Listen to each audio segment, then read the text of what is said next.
Uncle Doug. Uncle Mark. You know, we got to build the wall. Yeah, clearly. We got to build the wall. And it's not because I want to keep out the hardworking people that get paid shit and treated terribly that actually make the economy go rather than hedge fund managers. No, it's not that. There's some spooky shit that I want to keep out. And I think that wall would help. At this point, I think we should build a wall along the Mexican border to protect them from us. I think they are probably on. I think that's one they're willing to pay for. Yeah, exactly. It turns out they actually end up paying for the wall. Maybe that's been Trump's plan the whole time. Just make America so shitty that Mexico will pay for the wall to keep us out. Exactly. Well, and then Trump. I know where he can get a lightly used mission accomplished banner. Trump will be laying in a hospital bed like Joe Bluth and go, ta-da! Well, Uncle Mark, I know of what you speak in terms of some of the spooky shit that exists in Central America. But we're not going to get very spooky, actually. To be perfectly honest with you, that's unusual. That's unusual for that the pantheon of that area. You would think, yes, indeed. For my entry into our little battle of the gods, I want you both to turn your minds to ancient Mesoamerican art. I know you both have been to some sorts of Mexican ruins and maybe some museums with old stone statuary, etc. I've trod a pyramid in my day. Yeah. Cool. So in that vein, I want you to picture a stone carving from the late post-classical period of Aztec art. I know that you're both right there with me. Yes. This is not ancient stuff. This is somewhere around the 1450 to 1500 CE zone. Oh, it's a newish. Yeah, I guess so. This little guy would be about 4 feet high. It's a sculpture of a dude sitting cross-legged with his left hand resting on his knee and the right hand kind of hovering above his other knee. His head is facing up toward the sky and his mouth is half open in an expression somewhere between pain and ecstasy. Okay. Oh, and his body is covered with different flowers. All right. Now I want you to try to imagine the last time you were sitting on the ground, not knowing what to do with your hands and staring slack-jawed at the sky. What were you doing? I may, let's see, do we have to talk to Andrew Torres about these answers before we give them? Well, I'll just say this, and we'll get to that part. Our friend Xochipili, I'm never going to be able to say it right, Xochipili, which in the Aztec language of Nahuatl means flower prince, was apparently tripping balls. Really? Yes. The flowers that this cat was really interested in aren't just for decorating your dining table. This guy's flowers are for decorating your mind, man. Oh. The flowers adorning his... Right? The flowers adorning his body were things like the tobacco flower, morning glory, the seeds of which may or may not become psychoactive with just a little bit of preparation, and mushroom caps. And I'm assuming these were not shiitakes. Really? Yes. Xochipili was that guy that you know who is super chill off in the corner of the party and always has a sweet little half smile on his face as he nods along to pretty much everything everybody says. Never seen that guy. Right? Yeah. But if someone mentions Timothy... Right. But if someone at the party mentions Timothy Leary or Ram Dass, becomes suddenly very animated with the zeal of 1,000 missionaries. Now, I'm sure that none of us sainted uncles would have any knowledge of what it's like to take an entheogenic substance. Legally, we do not. No. That is a new word to me. So we'll just have to do our best to discuss this with only academic understanding of the field. It's been described to me by a friend. Indeed. I think you guys have read about these illegal substances even more than I have. Or maybe we've all just done a bit of reading but from some different books. Anyway. I spent probably most of my 30s reading extensively. Just doing some study, right. Just in a very dry, academic, legally acceptable way for broadcast. I did a lot of research. Yeah, most of my 30s. I probably continued upper division, upper level stuff into my 40s. Right. Yeah. Yes, indeed. I'm very knowledgeable academically. Indeed. So the word entheogen, which is new to me, it is a newish word in general, actually. It's a neologism meant to replace words like hallucinogen or psychedelic. Its main meaning refers to drugs that are or were used in religious or spiritual contexts. But what does religious really even mean, man? Maybe my religion is the mountains, dude. Right? Yeah. I think that Have you ever been to the San Rafael Swell? Whoa. Well, You just blew my mind, dude. I know. Yeah, man. It's like way too immense to boil down to something as reductive as like religion, right? Like it's so much more than you can even understand. Wouldn't you God say? is horizontal. He is everywhere. Time is a flat circle. All of it. Absolutely.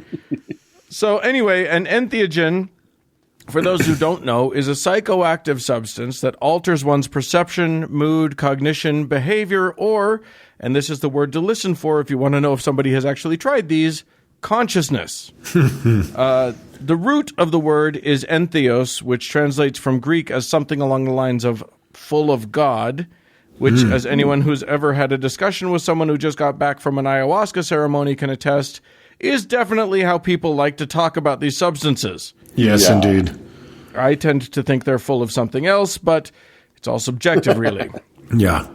That said, it really can't be denied that these substances can have extremely powerful effects on a person.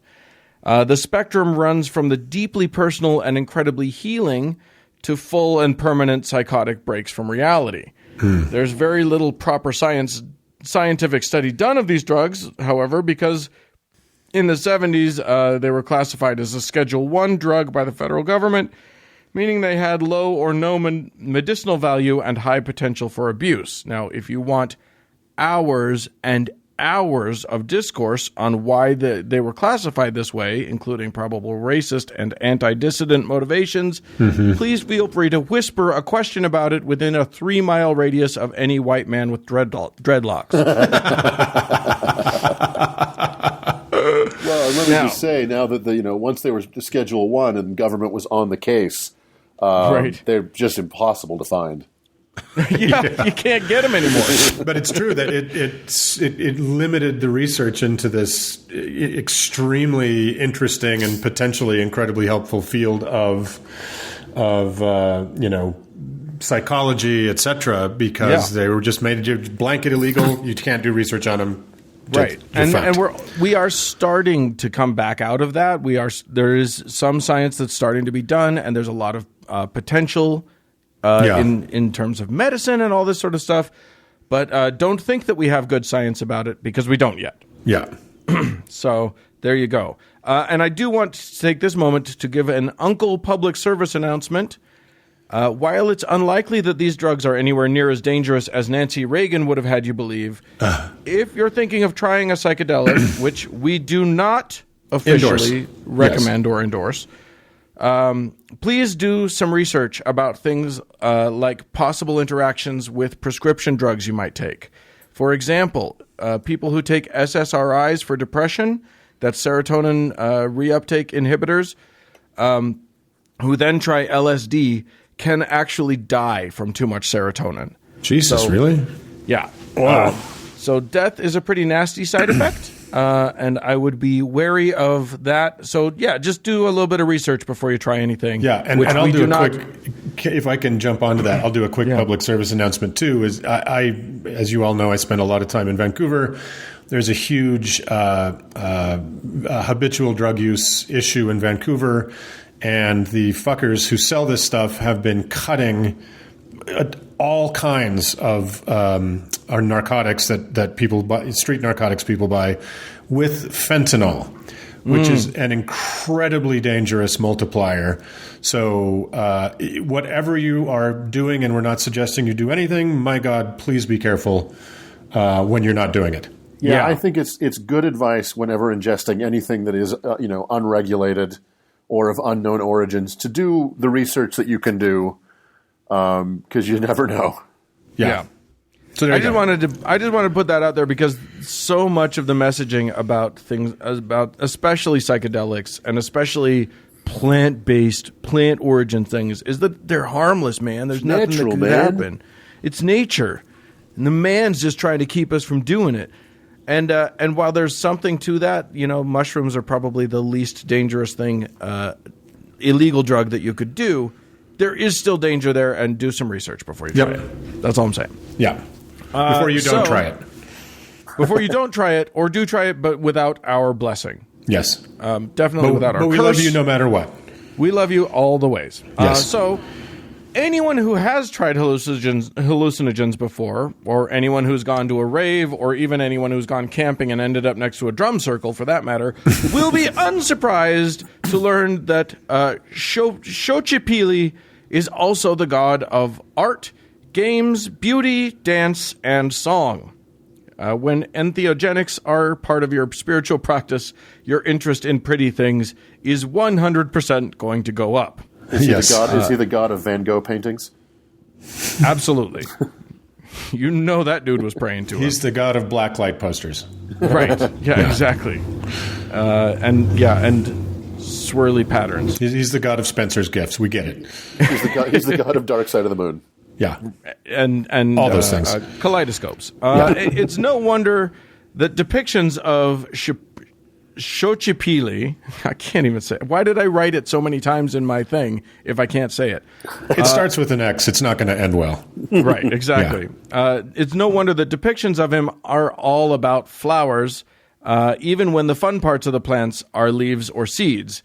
Visual interest is half the fun. We've been hinting at it, but we've all sort of prayed at the altar of Xochipili, all of us uncles. I think we can actually admit to that. And what's the statute of limitations? Right. on a lost weekend, I don't know. Yeah, exactly. I think that it's interesting. I personally feel like the concept of religion involving this makes sense to me. Because so many of my experiences, and definitely the experiences of very annoying people around me, have involved, doing something like this, and then having a big change in their whole perception of how the universe works. Yeah. Did that happen to either of you guys at all? Did you have any spiritual experiences? Listen, if I were in my past, if I've ever ingested some illicit substance, officer, it was exactly one day past the statute of limitations. Right. Yeah. Exactly. So no, I mean it's for the many years I went to church and tried to force my mind to expand, and read what was given to me by my faith leaders. That was supposed to be, mind-altering and truly remarkable and divine and ecstatic.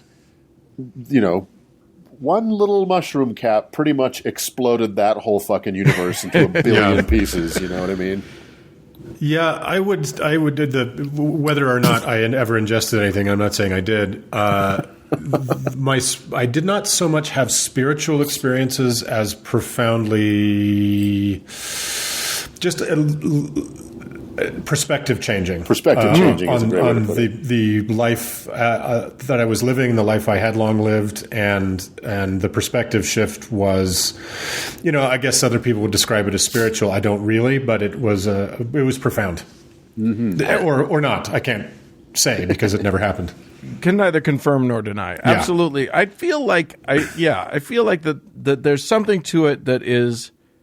And I think that profoundness is a good way of describing it. And I think that when you have a profound experience, I think that a lot of people, when they have a profound experience, that feels like it's changed their outlook on the world, they term it as a religious experience. I don't think it needs to be that, but I certainly think a lot of people do that. And it is interesting that European-based religions, or worse yet, Middle Eastern-based religions, it's funny that they don't have a chemical component to their thing. But I think that part of the problem is that you can't control people when their brains open up. Well, and I think the reason that we tend to use the vernacular of a religious experience when we have our mind kind of blown up by a substance is because that's what religion has been, is trying to do and failing.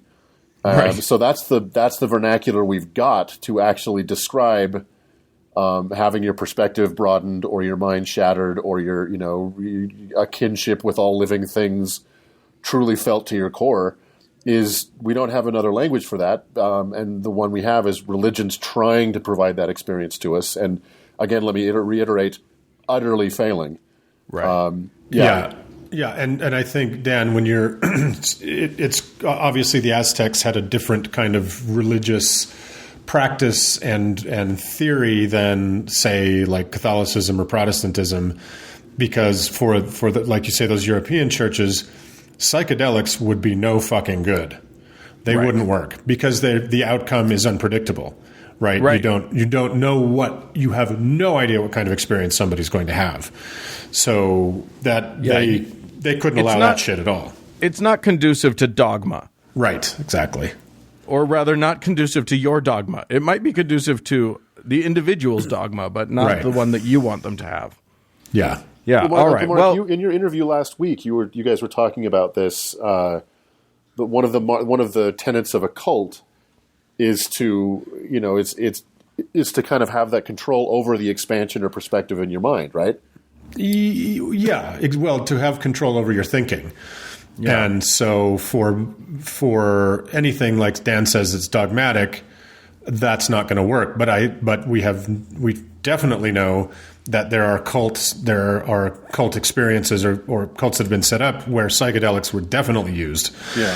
And that those experiences were then explained by the cult leader in a specific way. Right. Right. The guide, someone to guide you through it, right? Yeah. Oh, and by the way, if you're somebody who really enjoys these things, don't be the guy who thinks he has to guide all of his friends through their trip. Like, be helpful, but man, my first time doing mushrooms, which I've never done, I had a guy in the group who was insistent that he was going to be our shaman through the entire thing, and just ended up annoying all of us to no end. That's the guy who shows up to the campfire with a guitar. Don't be that guy. Don't be that guy. Yeah. That's another public service announcement. Yeah. Anyway, I should get to the fact that there is another side to Xochipili, and it's possibly darker, definitely more controversial. But to get to that, we have to explore the moral beliefs of pre-Columbian Mesoamerica. Specifically, how different cultures dealt with the fact that no matter what you do, some folks just seem to like ding-donging with people of the same genital configuration that they have. God damn it. They're the worst. No matter what you try, which is obviously wrong and bad and makes Jesus cry. But some of these Lamanites here in the Americas didn't seem to have gotten that memo. So, not all, though. The coolest of these cultures that I could find were the Toltecs, who were apparently not bothered at all by buggery, and which was made evident by the inscription on an ancient Toltec temple, which roughly translates to, "If you're down to clown, take it to Pound Town." That's not true. I just made that up. Anyway, the Mayans had a more complex view of gayness. For instance, if you were going to have sex before marriage, they seemed to think that gay sex was better than straight. Or at least a gay sexual experience. We'll get to it.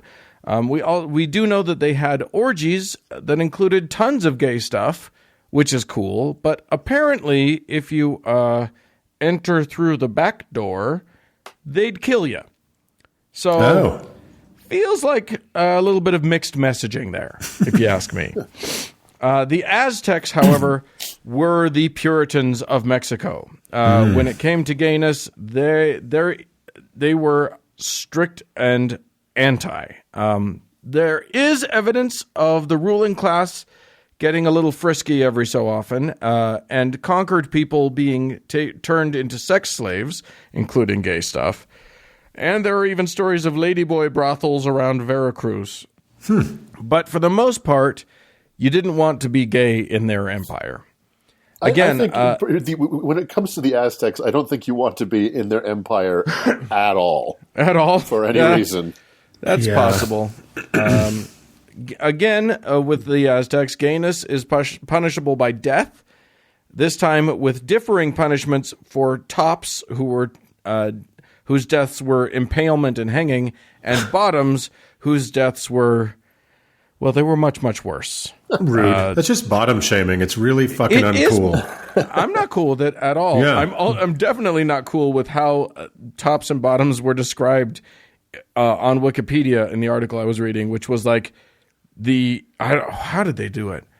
It was really shameful, and I should have just gone in and changed it. Maybe I still will. Anywho, the bottoms had their entrails extracted through their anus, which I don't think you want that. And lesbians were garroted. So that's fun. Fit the punishment to the crime, I guess. Now, there's some controversy here.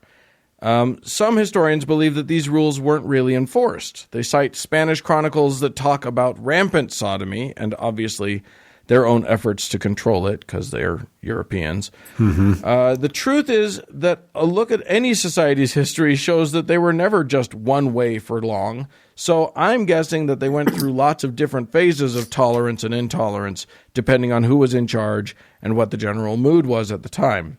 Right.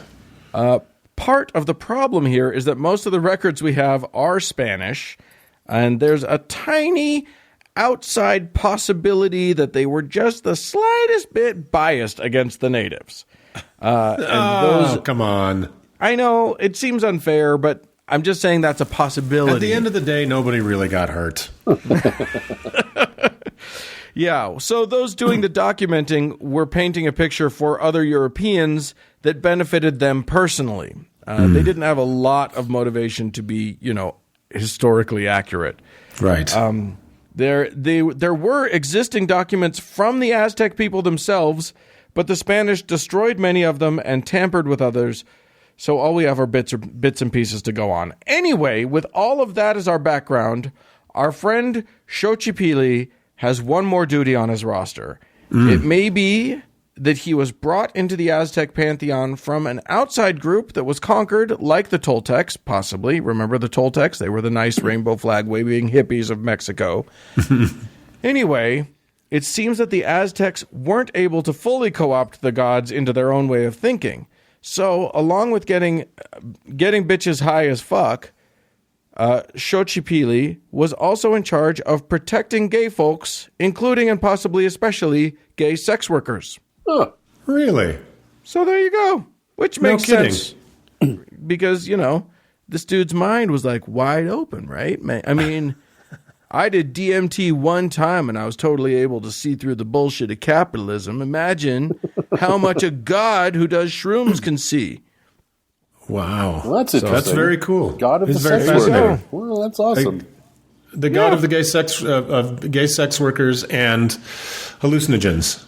That's it. Yeah. Xochipili. It actually does make sense. It does make sense. It does. It's a first on our show. Right. Exactly. Yeah. It's RuPaul. Very So cool. there you go. That's him. All right on. All right. And well, let's and none let's of us adios. have ever done drugs. So there you go. Yeah, don't do drugs, kids. Or if you do, be careful. We don't care either way. We do. Just And fuck. if you find some, email us at howtoheretic. Right. Yeah. Signing off. All right. With that, let's move on.